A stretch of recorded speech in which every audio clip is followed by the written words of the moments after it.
Whistling 5 Anarchic Productions proudly presents Stumpy Sanderson's 1970s stories, as told by Andrew Brammer. Hello and welcome. The story you are about to hear is written and told using its original source materials, scribblings and scratchings from the scrawls of Stumpy, found within Stumpy Sanderson's time capsule, which was buried in 1979 and then unearthed in 2019. The story is told in the first person, as I, just like Stumpy, witnessed at first hand the momentous events which it recounts. So let's park up our rally choppers and tomahawks and take a ride back to 1977 for the Satanic Rites of Stumpy.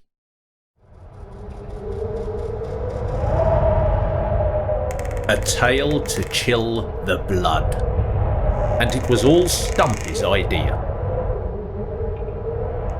Standing there in the grim corridor, outside the office of the despotic head of year Mr. Butler, waiting to be summoned for our weekly Monday morning behaviour review, Stumpy Sanderson, Puffer Patterson, Bendy Henderson and I shuddered as we stared at the huge, dark and forbidding oil painting hanging on the wall opposite. Our spellbound gazes were drawn to 4 hideous blackened stumps in the picture. Lower front teeth that were accentuated by an upper set of yellowed Nosferatu-type prongs, and to which had also been added exaggerated fangs drawn on by someone in felt tip. These ghastly teeth were set within an evil-looking grey-skinned visage, with sinister obsidian eyes, topped off with phantasm-like hair, and sitting on top of thin, ghoul-like shoulders, shrouded in a jet-black gown. With the absence of any redeeming light in the painting, you could almost feel it sucking the very air itself out of the corridor. It was Stumpy who articulated what we were all thinking. "That thing gives me the creeps." "Yes, he is indeed a foul and grisly-looking character, as old as dinosaur bones," agreed Puffer. "Fancy bumping into him when he stalks at night these dark corridors." For that was indeed the long-told legend, that the macabre subject of the painting, Mr. Blakewell, one of our school's most fearsome, notorious and cruel, long-dead old headmasters from its grammar school past, which by the way was well before it changed to a comprehensive and let rabble like us in, still walked the dark corridors at night, looking over the shoulders of and tormenting those poor long-dead souls who had been condemned for eternity to sit in the exam hall taking their resits, mercilessly thrashing those who for all time were doomed to fail their exams again and again.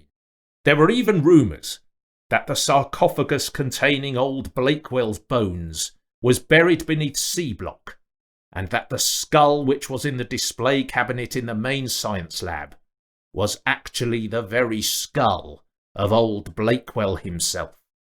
We collectively shuddered. It was then that Stumpy had his brainwave. "I know! Why don't we try and raise him? Old Blakewell! Bring him back from the dead! Think of the power we would wield over this dump if we could summon and control one of the most fearsome head teachers Dunstable ever knew." "Brilliant!" we all exclaimed, for we now surely would have an excellent and more appropriate member of the undead to try to call up during the messing about with séances that we had unsuccessfully tried over the past 2 weeks, and which had so far proved nothing more than damp squibs. Now, we had first got the idea for our dabbling in the dark arts when Stumpy and I had been allowed to sit up round his house late one Saturday night to watch an old Hammer horror double bill on BBC Two. Taking inspiration from these films, the next day Stumpy had constructed a crude ouija board by sticking an old pack of lettered lexicon cards onto the tattered and battered playing board of his old On the Buses board game. We had then duly carried out our first séance at our next regular Friday evening get-together, when we had met up as usual in the school boiler room, to which we had exclusive after-hours access due to Gusty Burton's dad being the school caretaker, and Gusty thus being able to sneak out the keys. There, having drunk our cans of shandy bass, scoffed on our packets of Monster Munch and Smith's Horror Bones, and discussed the previous night's screening at the Queensway Hall of one of our favourite films, On the Buses, we had commenced our séance. Unfortunately, we had drawn a blank, having unsuccessfully tried to raise the spirits of both Fred Carno and Rasputin. The next week's session had fared little better, when again having consumed our portable feasts, and this time having discussed the previous night's screening at the Queensway Hall of another of our favourite films, Mutiny on the Buses, we had then tried to raise even more exotic spirits, those of Matahari and Tallulah Bankhead. Again, though, nothing had materialised. But now, at last, we would have a tangible chance of success in raising the spirit of a spectre whose existence we were pretty sure of, old Blakewell himself. So, the die was duly set, and at just gone 8 o'clock on that forbidding Friday night, me, Stumpy, Puffer, Bendy, and Gusty all sat on our upturned Lee Valley Dairies milk crates in the school boiler room. In the middle of our unholy gathering sat Stumpy's homemade ouija board, also resting on an upturned milk crate. This crate covered in an exotically multicoloured cloth, which actually was one of Stumpy's mum's old caftans back from her hippie days. Having just finished discussing the previous night's screening at the Queensway Hall of the third in the trilogy of our favourite films, Holiday on the Buses, scoffed our packets of Monster Munch and Horror Bones, we took our last drags on our Benson and Hedges, and it was time to begin. Puffer, being the greatest thespian of our school and of his generation, and who had been rightly chosen as our appointed high priest and spiritual leader for the evening, started the ceremony. Gentlemen, it is the appointed time, and we must proceed forthwith. Puffer's portly figure and monocled plump face were set off magnificently by the black Gothic Captain Kronos vampire hunter greatcoat that he had specially selected for the occasion from his well-stocked actor's wardrobe collection, and he sat, legs apart, one hand resting on a gold-tipped cane, topped with a small golden skull, the other hand clutching Stumpy's copy of the 18th Pan Book of Horror Stories, edited by Herbert Van Thal.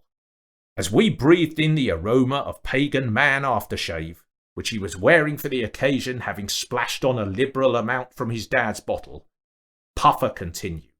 We must not delay our appointment with the deceased. The undead wait for no one, my trusty fellows. I suggest we light the candles and let the proceedings commence. Bendy cut the lights. Gusty and Stumpy solemnly lit the candles, specially appropriated by Stumpy for the ceremony.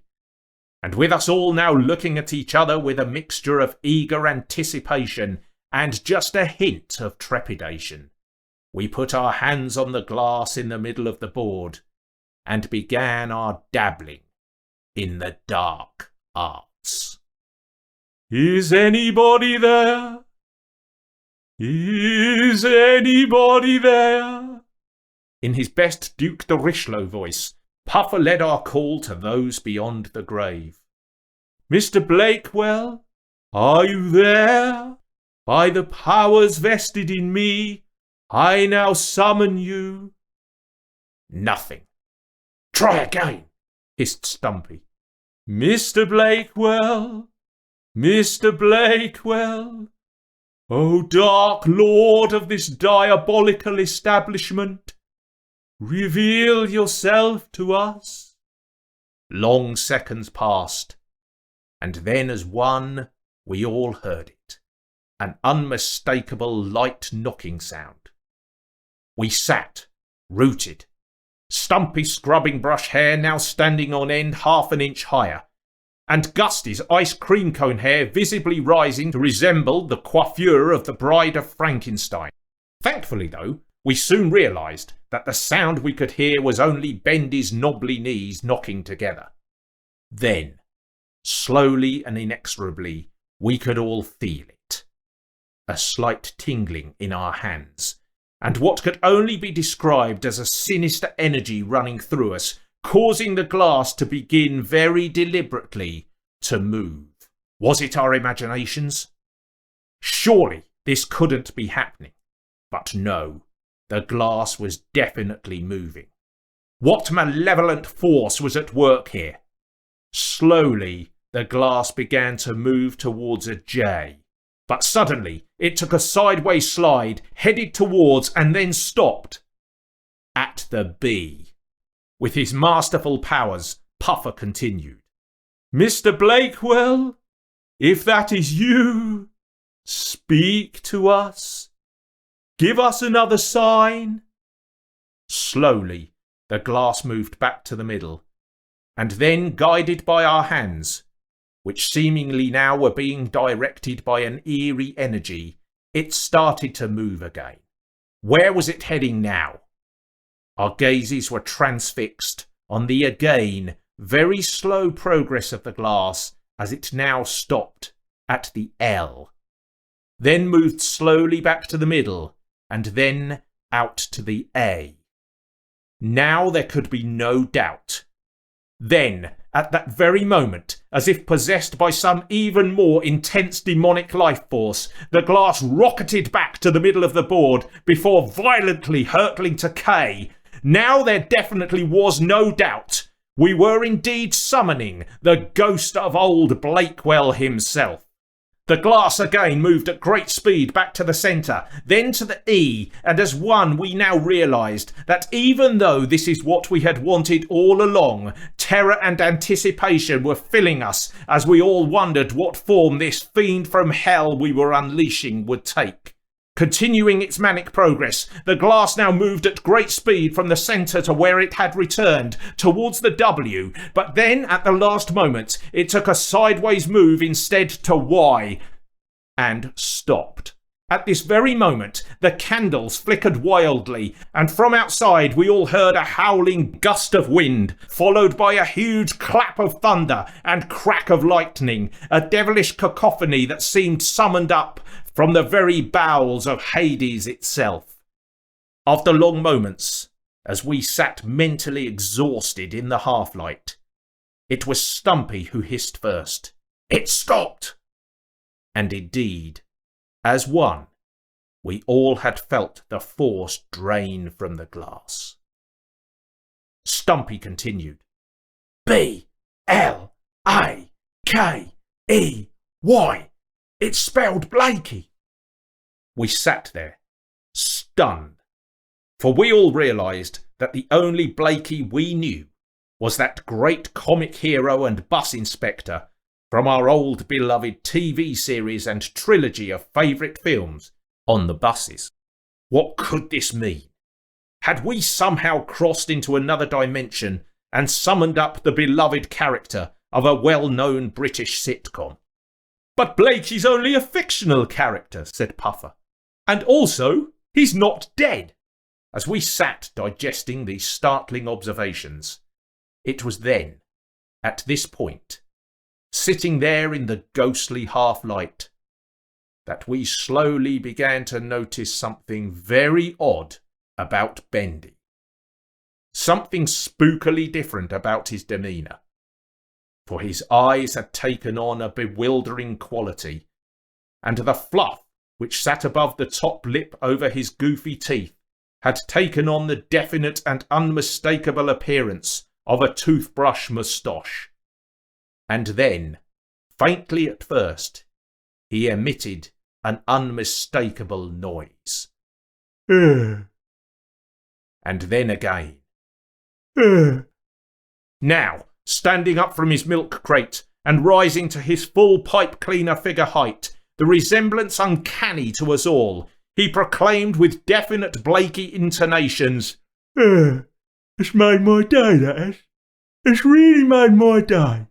Astounded, the realisation now hit us in stark and terrible reality, and it was Puffer, knowing how a fictional character could, in certain circumstances, possess one's very soul and recesses of the mind, who quickly worked out exactly what had happened and exclaimed, Gazooks!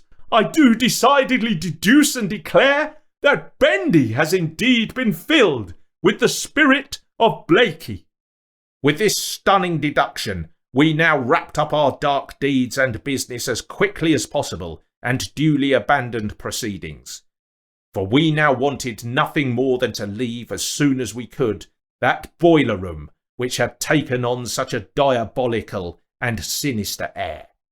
All the way home, Bendy walked with Stumpy, Puffer and I in a mixture of dazed confusion and long silences, and it was clear to us that he didn't want to talk about how he was feeling or what was happening to him. He also continued to make Blakey-like utterances, as well as such phrases as, Isn't it marvellous? After we had left him at his house, we all hoped that by the morning his Blakey possession had been slept off. However, this was not to be. For on the Saturday morning, when Stumpy, Puffer and I knocked for him to go uptown, we were told by Bendy's strict Presbyterian father that Bendy had already gone out.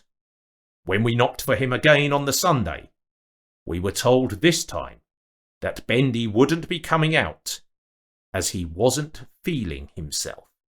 It was on the Monday morning, though, when we knocked for him for our journey to school, that we got our greatest shock of all.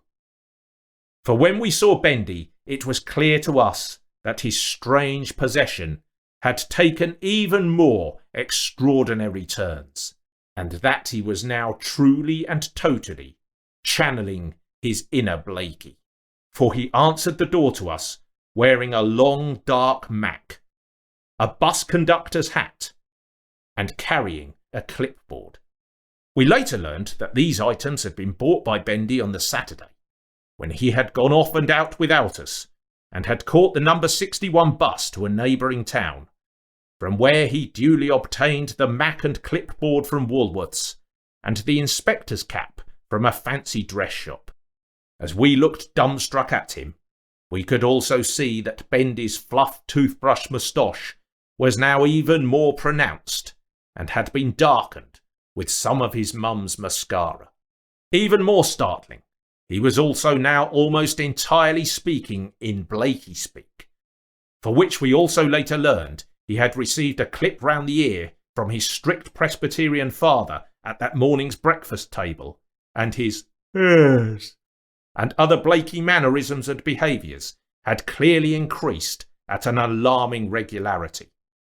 On the school bus that morning, he spent the whole journey walking up and down the aisle, asking to see all the passengers' tickets, and Stumpy and I had to forcibly restrain him whenever the bus neared a bus stop, as he clearly wanted to jump off and check up on other buses. Every time the bus stopped, he also shouted out to the driver, Get that bus out! as well as regularly and very loudly exclaiming, What's the matter with you? Can't you drive? Huh? We finally realised things had gone too far when he started calling Stumpy and I Stan and Jack, and Puffer Arthur.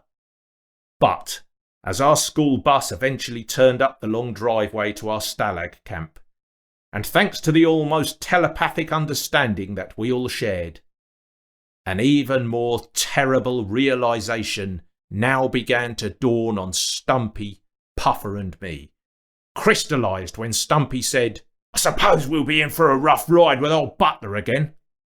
For yes, in just 30 minutes' time, the three of us, together with Bendy, were due to see Mr. Butler again for our weekly Monday morning behaviour review. A setting which we now realised had all the conditions that were ripe and primed for an explosion and fallout of Quatermass II proportions, with Bendy as the radioactive catalyst. For still within Bendy's armoury of Blakey speak was that most famous Blakey catchphrase of all, that to this moment had not yet been uttered by Bendy. That Blakey saying which had combined with fate and zemblanity to now bring us to this ghastly moment. And so, 30 minutes later, as we again stood outside that torture chamber office and heard Mr. Butler call us in, we just knew it was only a matter of time before Bendy, standing there in his full Blakey attire of toothbrush moustache, Macintosh, inspector's cap and clipboard, would voice those immortal Blakey words to the totally unsuspecting and despotic head of year. Words for which we surely would all then pay the consequences. I hate you, Butler.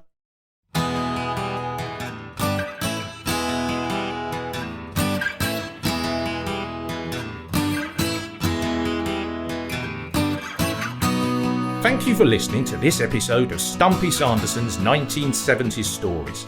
And don't forget to listen out for Stumpy and Gang's next adventure. For further information on all things Stumpy Sanderson, please visit www.stumpysanderson.co.uk. And you can also check out the Stumpy Sanderson's 1970s Stories YouTube channel. But before we saddle up again on our rally choppers and tomahawks, let's take a listen to the strange little song that was specially written by Stumpy to accompany this podcast's tale. This song is performed for us now by Stumpy Sanderson's 1970s acoustic archive. Let's rock!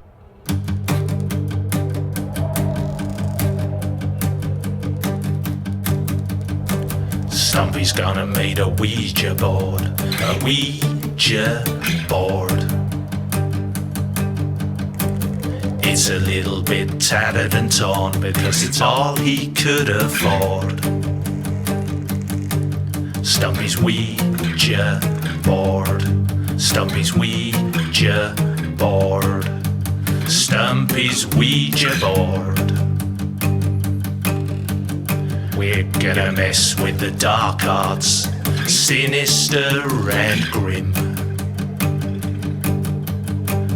Gonna knock on a dark, dark door, we don't know what we'll find within. With Stumpy's ouija board, Stumpy's ouija board, Stumpy's ouija board. What will we see? What will we find? What will we call up with Stumpy's ouija board? Things are gonna get really weird, eerie and strange. 'Cause we don't know who we're gonna call up from beyond the grave. With Stumpy's ouija board, Stumpy's ouija board, Stumpy's ouija board. What will we see? What will we find?